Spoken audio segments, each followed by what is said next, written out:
България. Преди това искам само да се включа в предишната тема, да ви дам един съвет. Когато искате да ползвате някаква услуга, когато искате да купите някакъв продукт, това е нещо, което аз лично в годините, в които съм развил собствен бизнес, всъщност няколко, съм го осъзнал. Хора, като искате да купите нещо, купете това, което са със стойност една идея по-голяма от това, което искате да купите. Тоест, ако имате пакети премиум, там да речем стандарт премиум, така нататък. Аз винаги си мисля, че този е за мен, обаче си купувам един по-отгоре. Естествено, предишната стъпка преди това е въобще да не си купите пари, защото ако ползвате нещо наистина, искате да ползвате нещо наистина качествено, то няма как да се ползва. Много малка вероятността. А сега, както споменах, в България сме страната, в която хората се лежат по колите и си ги оправят. Много често, всъщност, после тия хора се дочупват колата и отиват на майстор, там и се затръпват по скъпо, губят супер много време. Идеята въобще на хора, които са тясно специализирани в нещо, е това, че те работят тясно в нещо, за да предложат максимално качествен продукт. Нещо, което човек, който е така просто тръгне да търси, няма къде да намери.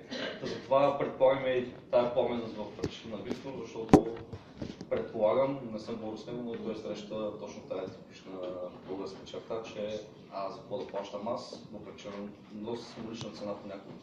Но защо да плащам аз, като мога да се набавя свободно? Всъщност истината е, че повечето хора губят много време, може да стигнат до същия резултат по време, което са изгубили за да спестят 20, 30, 50, 100 долара.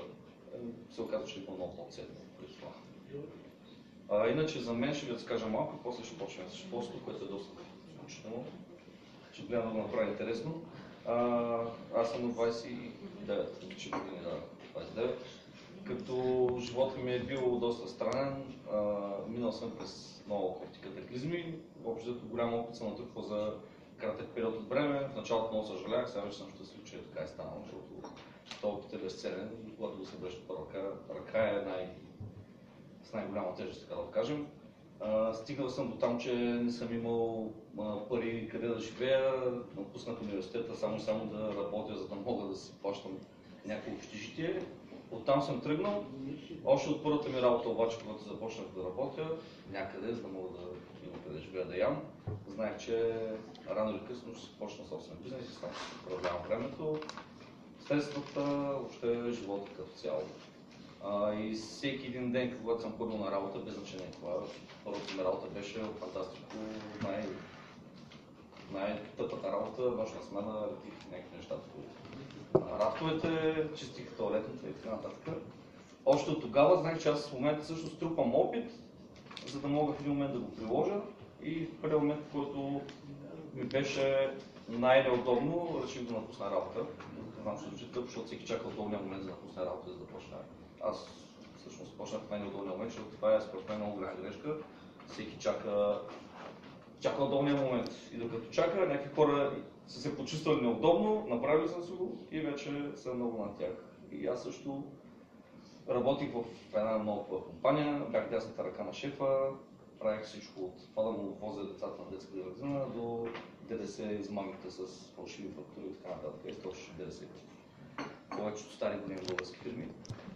В един момент казах, аз искам да се развивам в тайл, с счетоводството, не го харесвах, така се получи просто. И съответно напуснах тази работа, предложиха ми двойно увеличение заплата, която тогава си беше доста добра, но това си казах не, отивам да работя в една просто счетоводна кантора, за да науча спецификите на занаята и всъщност там работих една година. И само съм крал, в добрия смисъл на думата, крал съм занаята. Взел съм доброто и там просто в един момент напуснах и си започнах счетоводна кантора сам преди 5 години някъде. Общо 10 години ме стажа. Видях какво искат клиентите, аз съм хората, които някои ще кажат, че някои наричат женския тип моя като кифова, нали, като ти да нещо, това не ми харесва, това не ми харесва. Аз винаги каквото и да ползвам, каквото и услуга да ползвам, каквото и продукт да се купя, търся негативите в него. Но не целенасочено, за да го плюя, да го изхейтя, а за да имам едно на ум, ако някой ден аз правя този продукт, всъщност с какво ще бъда над конкуренцията. И всъщност, почвайки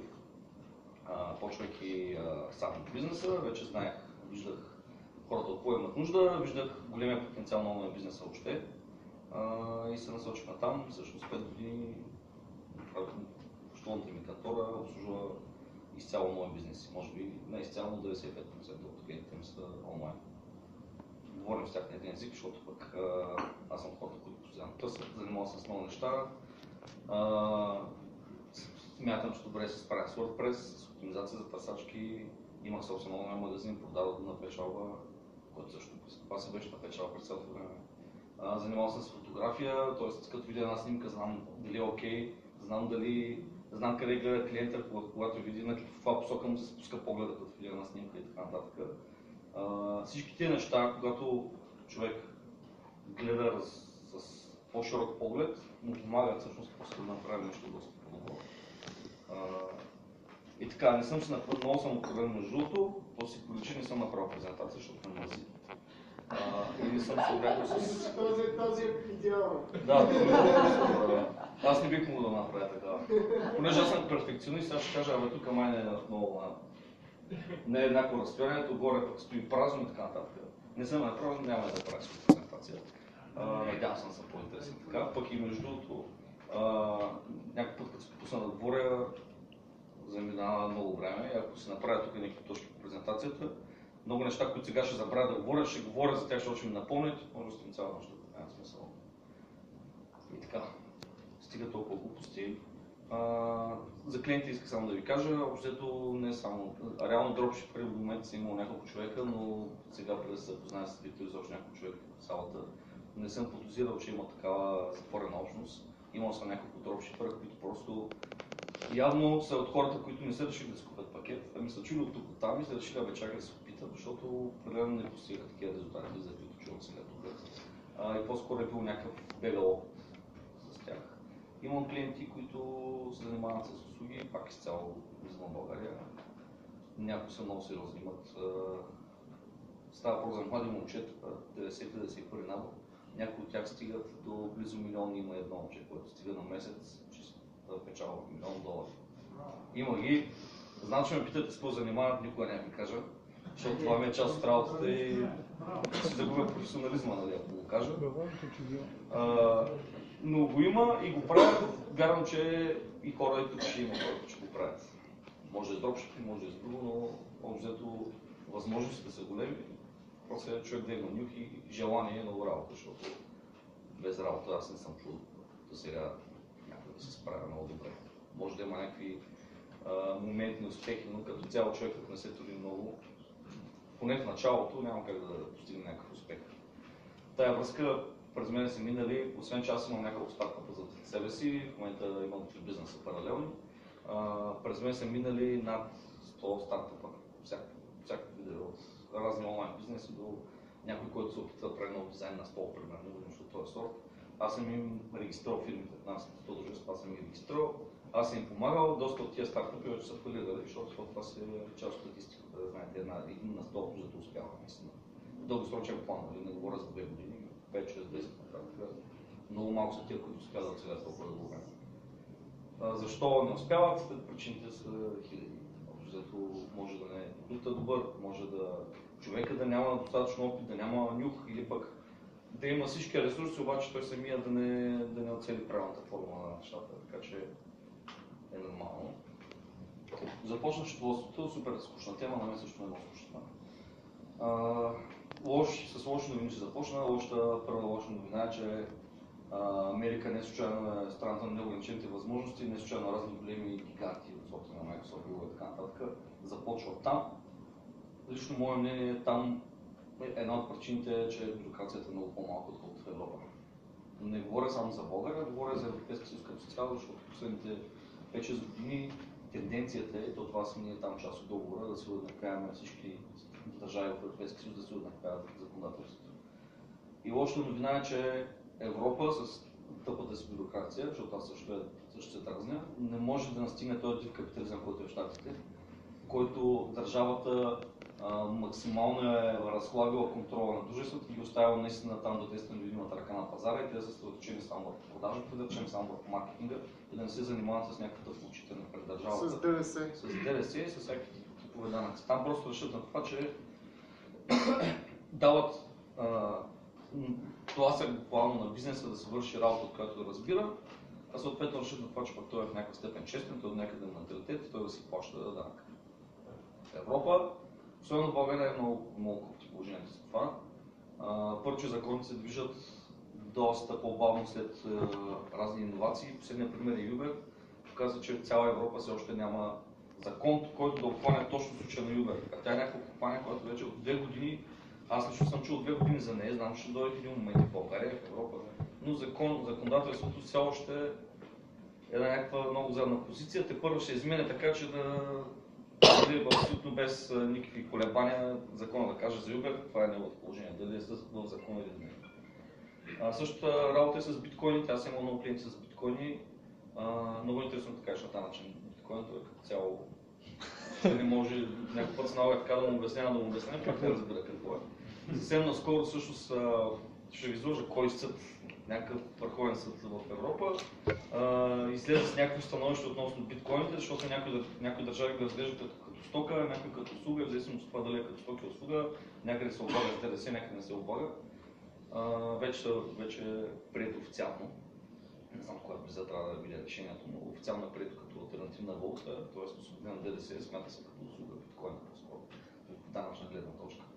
Но това е проблем и проблем, с който всъщност и вие ще се сблъскате сега. Виктор ни сподели, че доста е говорил с други счетоводни кантори, с данъчни, има и казват им методолози на Саков, които мисля, че всеки четвъртък или всеки последен четвъртък на месеца може да се ходи с тях, да се коментират разни въпроси.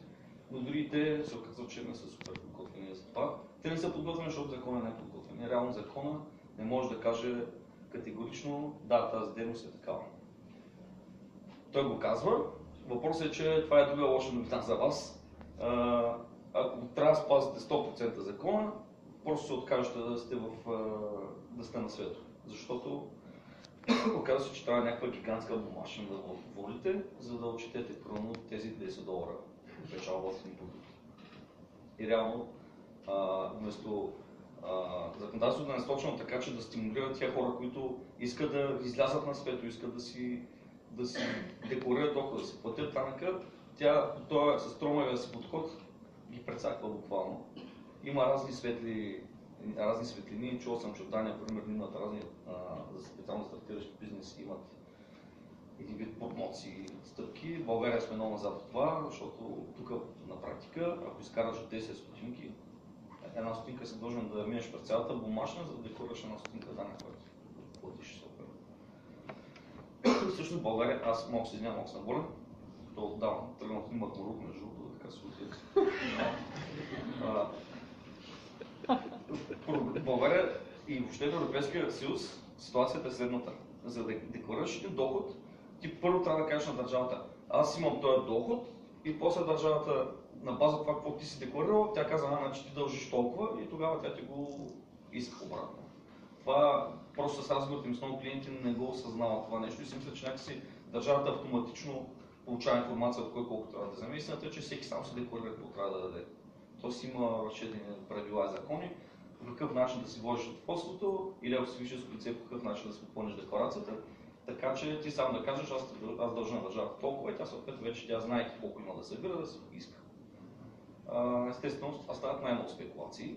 Само всички тези измами са фирмите, които точат ДДС, те не че не подават ДДС декларации. Просто изменят информацията вътре, така че да пише, че дължат по-малко, за да платят по-малко, колкото е. Така и сега между другото ми пречи, че нямам презентация, защото вече си изгубих месата откъде къде стигнах. Започвам откъде? Започвам новини. Те са много още новини, ама мисля, ще да почна с добри на някаква страна. Обзето, работата ми е такава, че аз много добре знам НАП какво искат, знам как мисля, защото вече 5 години работя с тях. Всъщност 10 може да се каже, но 5 години буквално лице в лице. Доста инспектори съм следващал на живо, доста се комуникира с АБО по електронен път, вече някои от тях са в час, пускат мейли, подписани с електронен подпис, разменяме си и така нататък. Но знам, те като вземат един документ, знам къде гледат и какво искат да видят. Тоест не само къде гледат, но какво искат да видят. И подготвям нещата така, че да не сте извън закона, говоря въобще за моите клиенти, да не сте извън закона, но в същото време да не дават някакви индикации на данъчните да ги тормозят. Защото оказва се, че това е най-тънката част въобще в работата и доста колеги, не е много колегиално да се полеят колегите, но аз казвам само от колег, доста колеги нямат този нюх да го направят по начина, по който го правя аз. Да направя така, че хем нещата да са законни, хем и данъчния да няма за какво да се захвана. А въпросът е, щом те не знаят какво искат от нас, защо ние да им го зададем? Те знаят какво искат от вас. Тъй като реално има един член 127 ДДС и той казва, точно не мога да го цитирам, не съм от тия хищни по-където постоянно се събирам в книгите, но общото казва, че ако купувате някаква стока и я препродавате, независимо, че тази стока не идва при вас и тя не е за вас, това има три сделки. Всъщност те са две сделки. Покупката към вас и после продажбата. Тоест, българското ЗДДС, всъщност цялото европейско, защото те са уеднаквени в голямата си част, не допуска този тип дейност да се води като услуга. Защото вие реално, логиката казва, че вие извършите услуга, защото просто на този човек му доставяте достъп да си купи стоката чрез вас. Вие сте някакъв комисионер, може така да речем. Но реално закона казва, не, вие извършите търговия, независимо, че тази стока въобще не идва при вас. Вие извършите търговия, като извършите търговия, трябва да има, тя задължително трябва да се от няколко документа и това са документ, с който вие декларирате продажбата, т.е. някой човек като купи от вас от eBay, вие трябва да вземете документ. Този документ не е задължително да е фактура, този документ слава Богу, това е на допълнителен начин, може да е един месечен документ, общо така да се отчете за извършените продажби, по член 119 от ЗДДС. Той обобщава всичките продажби, които извършвате на месец. Защото някой ще ви каже, че трябва да издадете фактура на всеки. Не, фактура на всеки, когато става въпрос извън България, трябва да издадете, ако клиентът е фирма или клиентът, ако сам си поиска фактура. Всички останали случаи, това са много малко случаи, предполагам, че вие имате някакъв опит, колко, нали, какво в Германия са повече. Да, аз говоря между другото за щатите, защото в Европа там са много по-лоши новините. Между другото, в този големия проблем е с това, че тук наричаме фактура инвойс един документ. И спрямо европейското законодателство, документа, който ни трябва за покупката е инвойс. И аз чето доста по американски форуми, там са луднали хора още преди години, защото те издават ресипт, както много добре знаете. 90%, да не кажа близо 100% от документите, които издават доставчици случая от Амазон, като които нещо, е някакъв къстъмър ресипт. Всъщност по тяхното законодателство, американското, ресипта и инвойса са с една и съща тежест. Те издават инвойс единствено когато искат да ви задължат вие да платите. Тоест ресипта се издава, когато вие вече сте платили, нали, сделката е извършена, те ви издават документа. А инвойс, американското законодателство се издава тогава, когато те ви казват, ти ми дължиш еди какво си. Издават инвойс и казват, сега ти трябва да дадеш по този инвойс тази сума. Може да е за услуга, може да е за стока, която още не е доставена и не е платена съответно. И в форумите са луднали някакви хора на собственици на бизнеси, защото от Европа постоянно искат инвойси, пък те навсякъде там си издават ресипти за тези неща. И четох вече мнение, че някакви хора просто са платили на програмисти, които им съпортват. Просто да пише инвойс, а не ресипт и това е. Реално това е също. И това е нещо, което на нашите данъчни също много трудно може да се обясни, така като днес кампанции. Реално има един принцип на счетоводството в закон за счетоводството, те са 5, един от тях казва, че при всеки документ предимство има формата, предимство има съдържанието пред формата. Тоест, без значение горе дали пише фактура или инвойс, ако той отразява правилно, коректно тази информация, трябва да се гледа какво пише вътре в самия документ, а не какво пише отгоре като заглавие. Много често става така, че някакви хора сключват трудови договори, обаче отгоре пишат граждански договор. Пишат там по кой член граждански договор, обаче тя същината на договор е трудов. И това са може би един от най-много актове има в инспекция по труда точно за това нещо. И те се чуят, добре, аз съм дал граждански договор, то се пише горе граждански договор и смятате, че то също значение има това, което пише вътре. И то към къде води, дали води към трудов или граждански случая, рецептите има всички необходими реквизити и единствено трябва да разкрити пише и инвойсът пише рецепт. Така че това е нещо, с което един ден най-вероятно ще се сблъскат някой от вас. С конете скапаци, данъчни конете скапаци, счетоводители, за съжаление. Аз всъщност тия фирми, които имам в момента около 60 фирми голяма част от тях се възстановяват ДДС. Няма да влизам много в подробности, но фирма, която извършва услуги или продава стока извън Европейския съюз, в повечето случаи възстановява ДДС, защото тук в България прави някакви разходи. Интернет, офис, така нататък. И на всеки 3 месеца държавата им връща ДДС. Държавата естествено не го връща така, прави всеки път проверка. Тая проверка обикновено плаща тия 3 месеца, за които фирмите си искат ДДС. Аз на всеки месец имам 5-6 фирми, които са на възстановяване и държавата им прави проверка. Много ресипти съм защитил пред нас. Естествено не имал съм някакви проблеми, това не е инвойс или това не е както трябва. Защитил съм го, защото просто знам по какъв начин да я представя информацията и да ги убедя, че всъщност не е нужно. Налага се с директори на клонове тук на дирекции да говоря, да ги убедя лично, но това вече зависи просто от конкретния инспектор. Да. По какъв начин Аз не разбрах, извинявам се. Само господин беше. По какъв начин и в каква форма си набавяме този отчет за извършените продажби, така че да го пласат в НАП? Ами, аз ще ви кажа целият процес. Даже що да ви кажа сега. Идеята е следната. Принципно ние го правим да отчет на база вашия от дашборда, предполагам. Не съм селър в eBay, но предполагам някъде от дашборда може да си изкарате статистика за продадените артикули през месеца. Да. И всъщност един отчет за извършени продажби изглежда точно като една фактура. Там, където е името на получателя, се пише население, слагат се 15 девятки, за да може, защото софтуера на с такава особеност, трябва вместо ЕГН или ИК, да слагат 15 девятки, пише се население, може да се специфицира население от трети страни. И съответно, долу са изписани всички в табличен вид, всички продукти, които сте продали, бройка, цена и общата сума долу. Тоест, това не е нужно вие да го правите, обикновено е задължена школната кантора. Зависи от школната кантора, може и тя да ви кара да ги прави, да ви даде една планка и да ви каже, вие тук се описвате всеки месец, какво сте продали. Това, което аз правя в момента е си пускаме една цяла фактура, както ти каза, за края на месеца и тази фактура пише лица от Европейския съюз.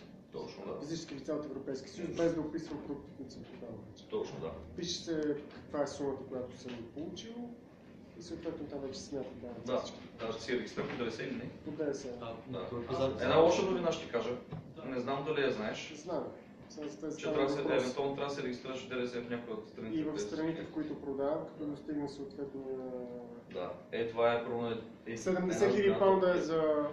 Да, всяка страна е различна. В България 70 хиляди лева, обаче всяка страна си има различен прак. Мене това е всъщност основният въпрос, който продължи някак нататък и ще стигнем и до него. Аз се опитам да го обясня процеса. При една, бях почнал при една всъщност продажба и вие какво трябва да се направите? Документа за продажбата, който е към eBay, който казахме, че може да се систематизира в един общ документ, който се казва, че е за завършените продажби, който е лична фактура. Друг документ, който ви трябва е да се проследи паричния поток от вас към, т.е. от клиента към вас. Т.е. да се вижда това в на PayPal, доколкото знам. Слава Богу също е систематизирано, вадите се има два отчета, които си вършат перфектна работа от PayPal. Там има може да се дадат Excel също. Да, може някой CSV да си го форматираме и така нататък. Но това е документ, който всъщност доказва, че клиентът ви е платил. Малко ще отпия защо им трябва тези документи, защото в Щатите, за да докажеш, че ти нещо си купил, е достатъчно си си го платил. И до там. В Европа, може би заради това, че явно има повече хора в Европа, които правят фалшиви сделки, за да се увери един данъчен, че има сделка наистина, защото това е най-важно за един данъчен. Тъй като проверяват, за тях най-важно да видят, че така сделка съществува наистина, не е проформа, т.е. не е някакви документи, само и реално да няма нищо за тях. И за да се уверят, те искат три неща искат да разберат. Искат да видят плащането, че наистина това плащане. Искат да видят документирането, т.е. да видят фактура или отчет за извършените продажби, данъчен документ, който да издаря.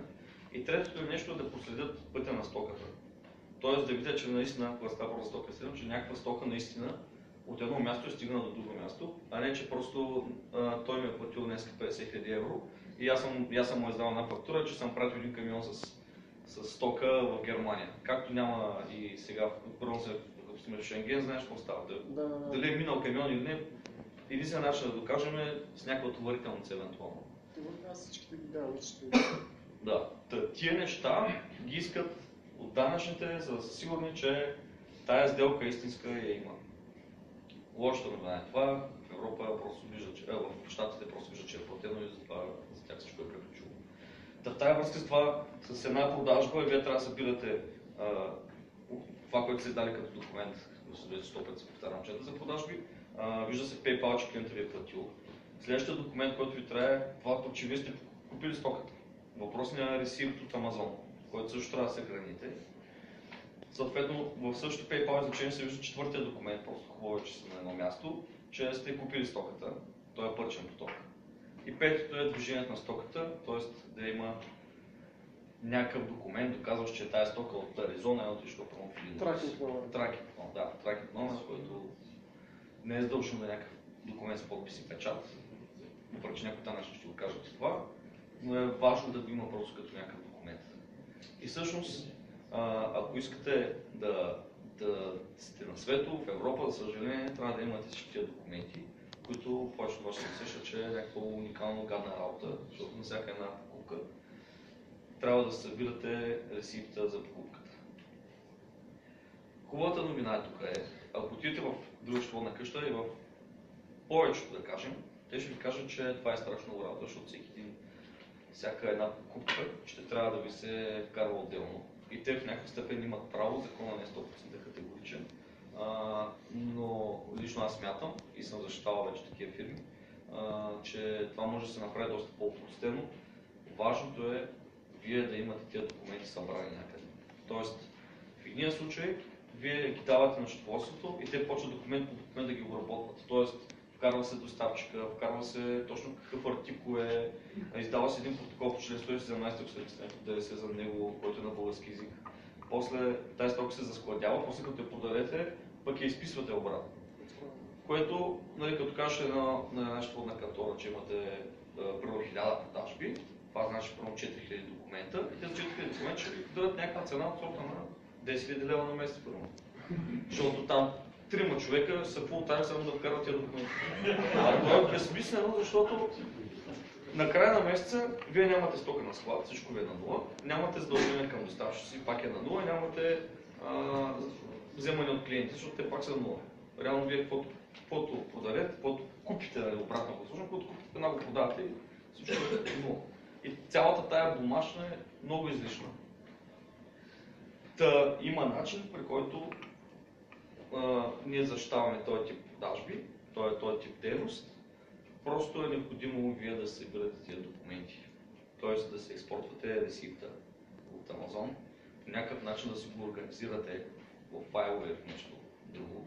На нас този ресипт няма да ни трябва, т.е. няма да се налага да ги пращате на нас.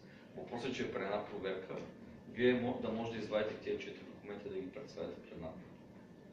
Тоест, казват ви, обзето тя, като стигне до ревизия, което е малка вероятността, но може да стане много лошо. Те могат да се изберат, искат да отчета за продажби. Пускате им отчета за продажби, обаче не е сега от този месец, ами примерно октомври месец миналата година. И там имат, да речем, 150 артикула, те избират 10 и казват на тия 10 артикула, искам да видим целият процес, как е изминал. Кога клиентът го е платил, кога вие сте го купили, с каква фактура са ви дали на вас, когато сте го купили, съответно кога вие сте го платили и как този артикул е отшъл при клиента, т.е. тракинг номер, някакъв вид товарителница, разпечатка от куриера, който ползват Amazon в случая. Това е облегчения начин, по-облегчен от това вече сме съвсем извън закон. Т.е. това е някакъв баланс, който на пред днешните условия в Европа може да се постигне. Тоест ние трябва да се измислим едва ли някакъв софтуер или нещо, което да се складира това като база данни, защото това да го държиш. Да, като тази база данни ти никъде не предоставяш, освен ако не ти я поискат. Тоест, може да случи така, че фирмата ти 20 години един данъчен да не понижиш. Да. Но идеята е ти да ги имаш, за да може като ги поиска, да може да ги дадеш. Защото предполагам, че назад в годините и Amazon и eBay пазят до някаква степен истории. Специално за куриерите знам. Продажбата ми, че една година да се много реално ревизията може да протече до 5 години назад. Тогава вече, ако не може да ги извадиш тези документи, е много лошо. Другият проблем е всъщност с тракинг на номерите. Тя мен се е случило да търся някаква стара пратка. Влизам в сайта на DHL, слагам товарителницата и пише, ами тая товарителница всъщност е преди 6 месеца приключена и нямате достъп по-онлайн до нея. Ако искате специално тая товарителница, служете с саппорта.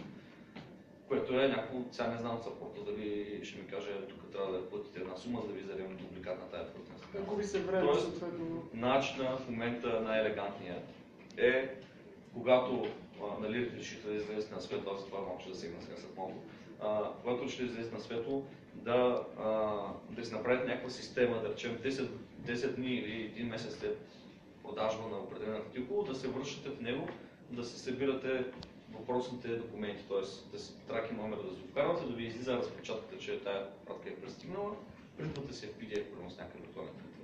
Да. Начин е много и съответно взимате ресипт. Това първо в някакви папки да си го организирате, някакъв архив, така че след години, ако има случайно някаква ревизия, вие сте сигурни, защото данъчните, те реално изискват синтезирана информация. Обаче никой закон не изисква да се води тази синтезирана информация по този начин. Реално, ако им предоставите всички документи, доказващи определена доставка, те не могат да ви кажат копче за това, че вие не сте ги вкарали в счетоводен софтуер и съответно не сте плащали по 10 бона на месец, за да ви вкарат тия неща. Друга хубава новина е, че ако не става въпрос за продажбите извън Европейския съюз, няма нужда да се регистрирате по ДДС. Знаете, там този праг 50 000 лева. Ако се надмине в рамките на 12 месеца, фирмите са дължни да се регистрират по ДДС в България. Но този тип дейност, когато купувате стока извън Европейския съюз и продавате пак извън Европейския съюз, това се води необлагаем оборот и те ни влизат в въпросните 50 000 лева. Хубавата новина, когато не сте регистрирани по ДДС, че шанса за проверка е много по-малък. Общо фирмите регистрирани по ДДС с много по-голям контрол. Там ежемесечно се подават декларации, там се описват всички покупки, продажби, води се много по-контролна отчетност. Фирмите не регистрирани по ДДС няма тази ежемесечна отчетност.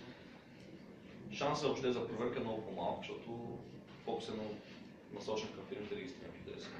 И съответно самата бумащина, самите ви разходи за счетоводство са най-де по-малки. Естествено. Опитвам да се спомня някаква друга добра новина, защото гледам, че не сте много щастливи. За да може да си приспадаме разходи, трябва да сме регистрирани по ДДС. Не. За да може да си приспадате разходи, нужно единствено разхода да е свързан по някакъв начин с основната дейност на фирмата. Иначе, ако сте регистрирани по ДДС, ще може да си приспадате и ДДС върху тези разходи, ако те са с ДДС. Тоест, първо ползвате интернет, взели сте си там 100-200 мегабита, много сте доволни от добър интернет и той изструва първо 150 лева на месец. Ако не сте регистрирани по ДДС, просто печалба ще плащате корпоративен данък. Това е данък на печалба с 10% по-малко от разхода, т.е. 15 лева ще спестявате от всички, всяка тази фактура за 150 лева за интернет. Ако сте регистрирани по ДДС, освен тия 10%, още 20% ДДС ще може да се вършат. Но това ако продаваш в Европейския съюз. Продаваш в Европейския съюз не са толкова добри новините. Както казах, там трябва да се отчита всяка една продажба. Тоест, при нерегистриране по ДДС може да се направи тази схема, по която просто да се запазвате тия документи, които също са ресипите и товарителницата. Защото другите са общи, нали? Другите PayPal, то си го имаш и ти е обобщено. Отчета за продажбата е полуготов, нали? Като го експортваш от eBay и също ти го имаш.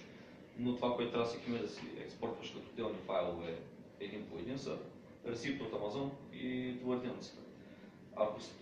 Ако човек фирма е регистрирана по ДДС, тези неща наистина трябва да се вкарват едно по едно, да се въвеждат в счетоводен софтуер и да се декларират покупка по покупка в НАП. Значи да, сега в момента, това, което казваш ти, може би има някакъв смисъл. Може би аз съм частен случай, но мисля, че това може да ви касае вас в бъдеще. Понеже продавам в Amazon, продавам в Щатите, продавам в UK, в Германия, в Италия, в Франция. И всичките тези неща, които ти казваш, аз не ги правя така. В смисъл, може счетоводител ми е казал така, в края на месеца аз ти да ми пускаш фактура, която да покаже, нали, тези пари, които сте дошли в банковата сметка. Тоест тази фактура, която идва от Amazon, те ти пускат Amazon фактури за разходи за всички. Значи, в Европа няма как да продаваш без да си регистриран по ДДС. Има такъв закон. Не си говорил. Не, може, но... Когато става въпрос за електронна търговия, вече е такъв закон, който ти казва, че имаш може би някакви 20 000 лева в началото, които може да Не, това е, значи има при услугите такова задължение, член 97, който казва, че ако две фирми в Европейския съюз се разменят услуги, без значение кой е купувач, кой е продавач, и двете са длъжни да имат валидни ВАП номера, т.е. да са регистрирани по ДДС в техните държави членки. Иначе можеш да продаваш, ако не си регистриран по ДДС, но трябва да следиш този праг. Ще ви дам пример, Емак. То праг минаваш за... Да, минава се, това е неприятно, защото те гледат прага не на печалбата ти, на оборота. Да. Аз съм скупил Емак, когато въобще не беше известен. И имам фактура, която е с изцяло румънската фирма. Те прехвърлиха прага много бързо след това и сега в момента като скупите нещо от Емак, то пише румънско дружество, обаче ДДС номер е български. Точно защото те са прехвърлили това праг, трябва да се регистрират в България по ДДС. Много шибано, защото най-вероятно имат счетоводство в България, което им подготвя български ДДС декларации и ги подава. Тоест, ти ако направиш минеш оборот след 3 държави. В Франция, в Италия, в Германия и в UK. Така? Вече, ако минеш техните прага. Защото аз съм наближил прага за UK и точно сега много ме касае този въпрос. Много неприятно е, много дебол, защото по този начин спъват бизнеса буквално, не му дават шанс да се развива. Просто когато се почне да правят тия реформи, той е било преди повече. Реално това трябва да отиде в UK или става това може да не... В UK ще трябва да снемеш счетоводство някакво, което да ти регистрира фирмата в UK по ДДС. Защото сам нали ще го правиш. И аз защото не знам тяхното законодателство, те си има някакви процедури. И тая фирма после ти подготвя там ще да ДДС. А реално тогава само така хипотетично, понеже аз поръчам стока от Китай, тя идва тук, аз освобождавам на нашите митници, плащаме на ДДС, после това ДДС как си го взема? Ако се регистрирам по ДДС, би трябвало да си вземаш това ДДС. Да, не е смисъл, защото аз след това трябва да го пратя до след това как аз плащам ДДС-то в UK. Нали, от всичките продажи, аз просто пращам стоката до UK, пак е на моята фирма. Кога си правя си фактури между... стоката тук, да? ти плащаш на ДДС там на митницата да ти освободят стоката, да превеждаш една сума ДДС. Тая митническа декларация, после би трябвало твой счетоводител да я вкарва в дневника за покупките и да си преспадаш това ДДС. Тоест това не ти го плащаш, обаче си го преспадаш после. Единствено плащаш, нали, като сложиш чертата, плащаш английско ДДС, което всъщност да събираш от твоите клиенти на начало.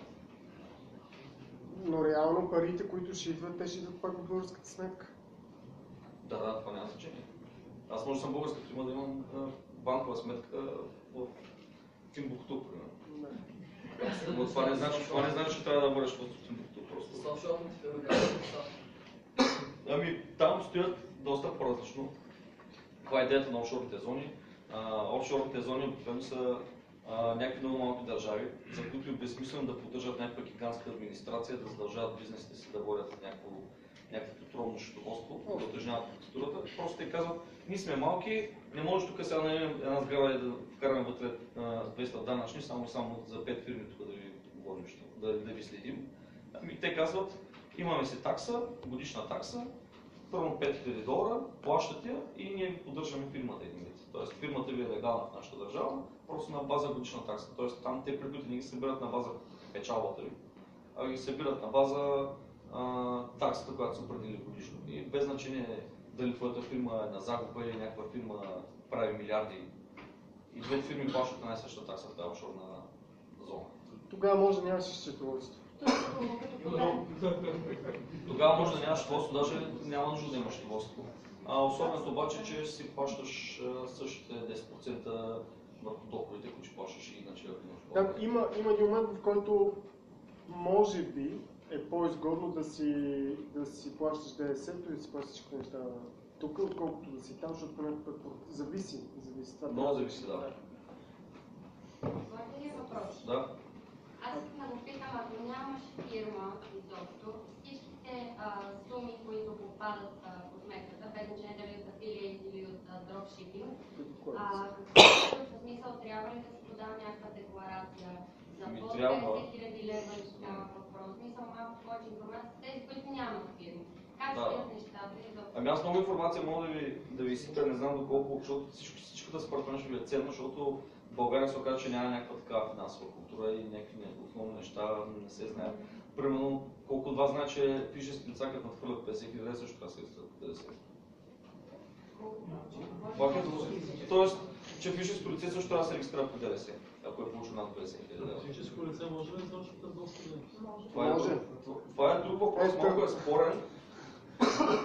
Малко е спорен, почти е сигурно, че ако извършат търговска дейност от физическо лице и направят някаква ревизия, почти сигурно ще имате проблем с това нещо. Да, но то така е направен данъчно законодателство на вас. Ако извършите големи обороти в търговия, не ви е изгодно да го действате като физическо лице. Защото, как да го направя? Това е също по-добре, но идеята е, че ако като физическо лице, да речем, реализирате 100 000 това месец. Или през годината. По какъв начин влизат тия 100 000? Вие си ги изкарвате. Те ти в кредитната карта и банковата сметка. Ако е сумарно от договор и от нещо друго или... Не, говорим изцяло за дропшипинга сега, за дейността ви като дропшипър. Тоест, да речем, през годината си изтеглили от PayPal аккаунта към разплащателната сметка 100 000. Тогава ще трябва да платите 10% върху цялата тази сума. Малко избързах, защото тук имам преди това е оборота, не е печалба. Защото българското законодателство изисква вие да си декларирате оборота. Тоест всичките постъпления, които са изгледани в PayPal. НАП все още няма достъп до PayPal. Това може да се спекулира много с това PayPal. Но принцип гледам право закона, такъв какъвто е, той ви задължава да се декларирате оборота, т.е. прихода, а не печалбата. Защото физически лица не са длъжни да водят счетоводство и не трябва да няма как законно неуреден начин, в който физическо лице си води счетоводство. Какво значи това? Че вие всъщност сте взели 100 000 оборот, обаче реално 80 000 от тях са ви разходите за покупката на тази стока. И на вас реално 20 000 ви е печалбата, обаче вие по законодателство сте длъжни да платите 10% данък върху цялата сума. И вие си спадаше 25% признати разходи. зависи от случаите. В някои случаи има, в някои случаи няма. Просто вече малко по-така специфика.